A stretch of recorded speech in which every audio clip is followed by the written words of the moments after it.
On their website, MG state that MG today is more than just getting from A to B. Style, safety, and more importantly, fun is what MG is about.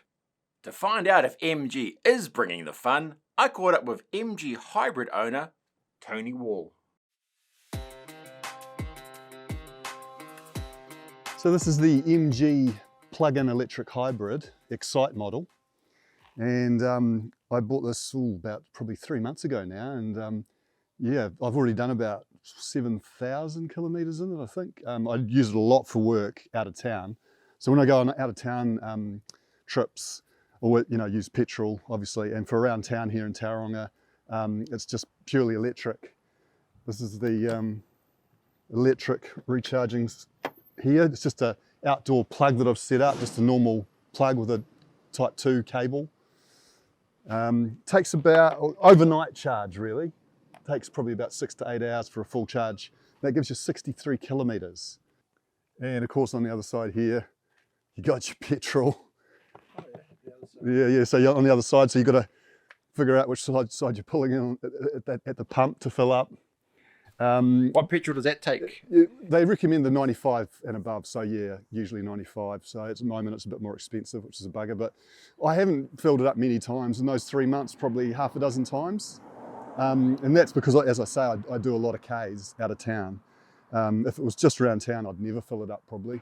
Yeah. And what did you have? What did you have before this, the MG? I just had a Mazda 3. It was provided by my work and I got it new. And it was, good car, good roundabout car, but this is a step up for me. I'm not used to having a new car, which is pretty exciting really. Here's the engine area. The salesman actually said I'll never have to open it, he reckoned, so I'm going to take him at his word for that. Oh, that noise that it's making there is, apparently it does that all the time whenever you're coming near it, starting it up, opening it or anything, and apparently it's some kind of warning type system just to let people in the area know that an electric car is starting up. Oh, that's quite handy. Yeah. One thing the salesman said was that we wouldn't have to worry too much about getting flat tyres, and we did, in the middle of nowhere on a trip to New Plymouth in the middle of the North Island, and we were desperately looking in the back for the spare wheel. Wasn't one. Had to Google and found out that of course no, there's no spare, but it supplied a little canister of gel stuff that you pump into the tyre to fix the puncture temporarily while you find the nearest garage. So did that stuff work? It did work, yeah. It was quite good. It got us another 20 or so K down the road to the nearest garage. So how does that work? It just yeah. Well, this sometimes it comes in a can for about $20 from Repco, and you just spray it in there. But this one had an actual pump that you attach to the cigarette lighter, and yeah, it pumped it in there real good.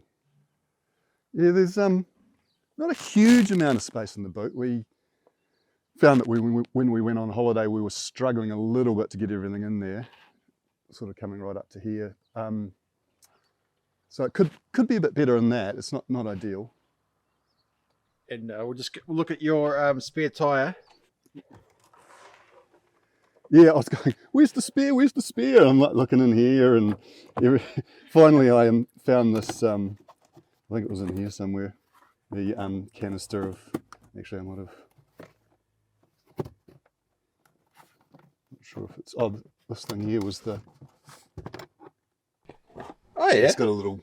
Oh, I haven't seen pressure gauge on it. Oh, that's quite handy. Yeah, I need to get a new canister. It's just this little canister thing that attaches to this. One of the things that can be a little bit annoying is that when you're in fully electric mode, if somebody turns on the heater, it immediately switches into petrol mode. For some reason, it's not geared up to operate a heater on electric mode.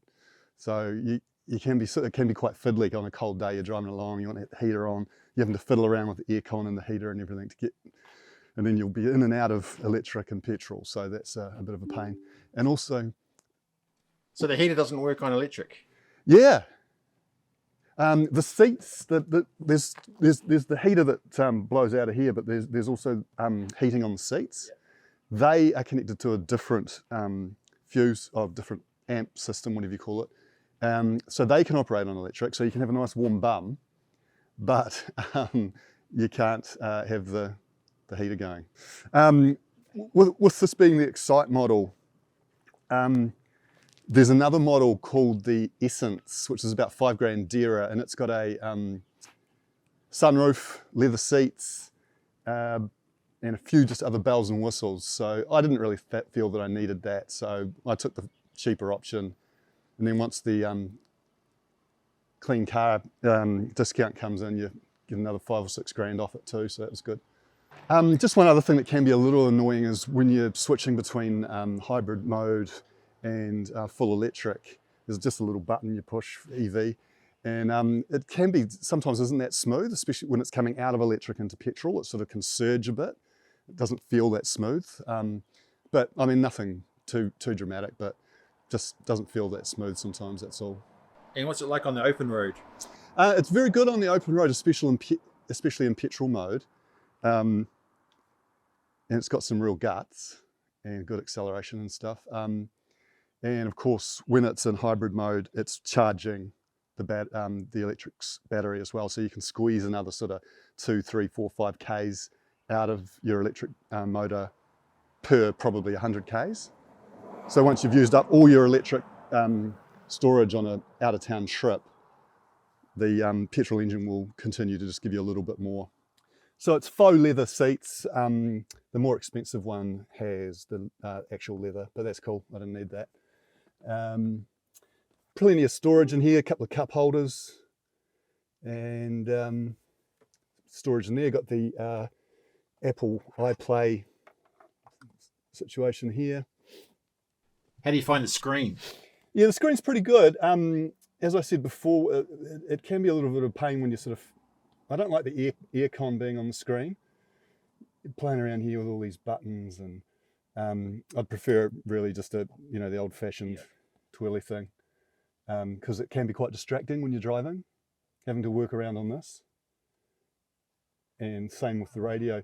The radio doesn't actually automatically tune when you're out of town. My last car, the Mazda 3, it would automatically tune to the station you're on for that frequency in that area, whereas this one, you've got to search for it.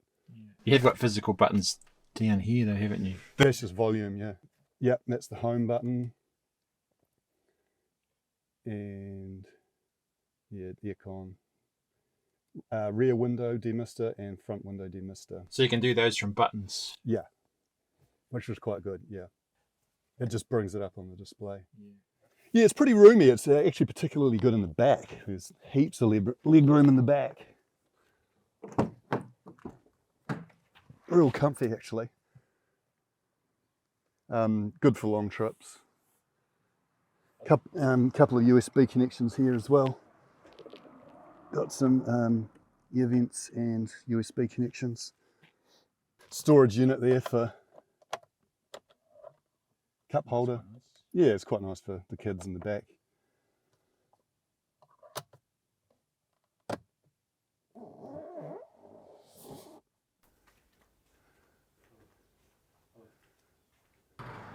Everything's just really easy, just really well laid out. It's intuitive. It's, it didn't take me long at all to get the feel for the thing. And just where everything is, yeah, really good. So overall, you found it good for both round town and longer drives? Yeah, absolutely. I needed a car for my work. Takes me out of town a lot, so I need something that can take me out of town, do hundreds of Ks in one day sometimes, and still be able to use it electric just around town for small trips down to the supermarket, into town, to the gym, whatever. So it's brilliant for that. Yeah, it's great. It's the perfect solution for me personally. I looked at full electric and it just, yeah, I mean, some of the top range cars have big range, big electric range of sort of 400 Ks, whatever, but I couldn't really afford that. I was looking for something more affordable. What was this priced at? This was priced at about 51, and then with the 5,700 comes off that from the clean car rebate. So something like 44,000 once you get your rebate.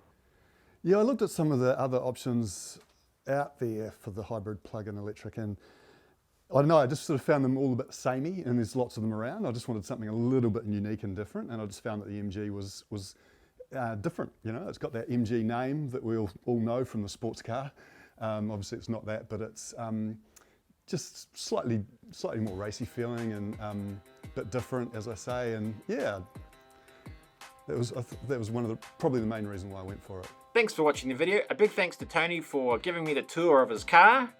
If you want to check out more of those videos, there's one here. You can also subscribe and also have a nice day. Cheers.